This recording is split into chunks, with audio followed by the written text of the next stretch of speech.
2:30টার সময় ভিডিও করতেছি, তো এই জন্য এত আস্তে কথা বলা।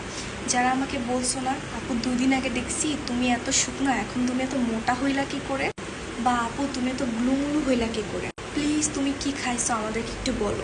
বিশ্বাস করো, ভাত তো ওইরকম খাই না, ভাত ওই 2 বেলা 3 বেলাই খাই, মিডিয়াম করে করে, আবার বেশিও খাই মাঝে মধ্যে। কিন্তু এছাড়া ওই যে আমার থেকে যারা অনেক বেশি খায় ওরাও এত মোটা হয় না, আমি এই কয়দিনে যে মোটা হয়ে গেছি সেটার সাথে কোল্ড ড্রিঙ্কসের কি সম্পর্ক তোমাদেরকে দেখাইতেছি। তো আমার সাথে যাইতে হবে হচ্ছে ফ্রিজে, বুঝছো? তোমাদেরকে এবার দেখাই। সো এই যে দেখো,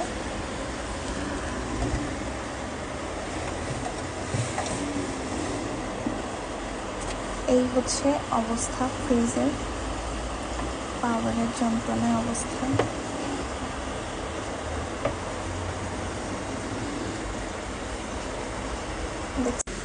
তো এই হচ্ছে আমার মোটা হওয়ার রহস্য। বিশেষ করে এটা খুব বাজে একটা হ্যাবিট, আর এগুলো আমি আর নেয়, আমি একদম পাওয়ার খাওয়া অফ করে দিছিলাম লাস্ট কয়েকদিন ধরে। সো বাসায় মেহমান আসছে, তারা এগুলো 1 কেজি নিয়ে আসছে, কারণ জানে এটা আমরা অনেক খাই, আমাকে অনেকবার হচ্ছে খাইতে দেখা হয়েছে এই কারণে। এত পরিমাণে মানে ক্রেভিংস হয়, রাত 2টা 2:30 এমন হয় যে খাইতে না পারলে মরে যাব। বাট এত গ্যাস্ট্রিকের সমস্যা হয়ে গেছে, যারা কোল্ড ড্রিঙ্কস পছন্দ করে অবশ্যই কমেন্ট করে জানায় না।